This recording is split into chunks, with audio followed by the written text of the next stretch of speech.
Okay, hello, year 8. You might notice that it's a bit better definition of video. I finally worked out how to do this on my tablet. So I'm just going to take you through now the how do volcanoes and earthquakes happen exercise that I've set for you.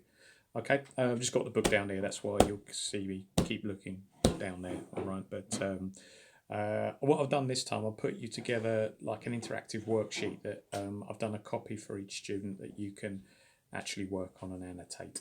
Right, question 1.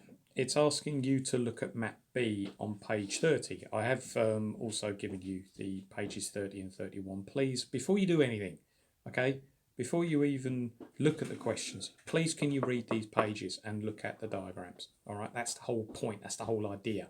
Remember that I'm trying to get you to learn something new. All right, I'm not expecting you to know about this now. Okay, you've got to read it, you've got to look at the diagrams, and then oh, right, okay, that's how it happens in. That's how education works. All right, so question 1. I want these answered in full sentences, please. Okay, so on which plate does Britain lie? Why does Britain have no active volcanoes on major earthquakes? All major earthquakes. Which two plates meet along the west coast of the USA, and why do earthquakes happen in San Francisco? All right, if you read page 30, you should be able to answer those questions. If you can't see anything, I've said it before, there's a wonderful thing called the internet. Have a look. Type those questions into Google. You might come up with an answer. And don't cut and paste the answer and just say, done it. Read it, okay, and then put it into your own words. All right, that's what we're trying to get you to do. All right, right. Question 2. I have put some statements. I would like you please to put those statements into order. All right, those statements are basically identifying how volcanoes happen on plate boundaries. All right, so that's pretty straightforward. Question 3. How does the movement of plates cause earthquakes? Okay, so please could you answer that question? Again, the answers are on the pages. All right, credit will be given if you give any more information, which obviously shows me that you've looked at these pages and also looked at the internet as well, all right, to answer these questions. And then the challenging bit, question 4, and it's challenging because number 1, you've got to actually annotate a diagram. So that involves having the confidence to actually put it on there. And number 2, it does involve a bit of advanced IT skills. We do have to dig a bit deeper.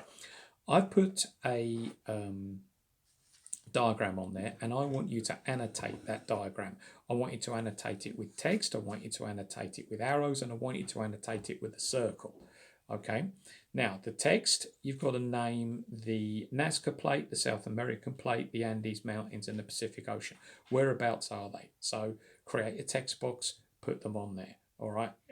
If you don't know how to do a text box, at the bottom of the worksheet, I've done some support notes as to how to do this text box. All right. Then I'm asking you to put some arrows on there. All right. Now, I've put basically you click insert and then you click on the symbols or these special characters, I think it's called, and then you'll see an arrow there. So that's how you get an arrow onto it, and then put a circle. Okay, I haven't put anything about the circle. I've literally said to you, right, just do it. All right, try and work out how you put a circle onto a diagram through Google Docs. All right, it can be done. All right, it can be done, and that's it. All right, that's it. It's not a double lesson, this one, it's a single lesson. And I want it in the next, it'll, actually, I'm going to do this video. This video is going to be used for different year 8 classes. So I can't say when I want it in. Have a look at the Google Classroom as to when I want this submitted by. All right. Please remember to submit your work through Google Classroom, because then I can mark it and then give you a feedback in terms of a percentage, and make comments easily. Don't just share it with me. Submit it through Google Classroom like you would in an IT lesson. Okay, right. Hope everybody's staying safe. All right, so for this lesson, this is Smithy out. All right, thanks a lot.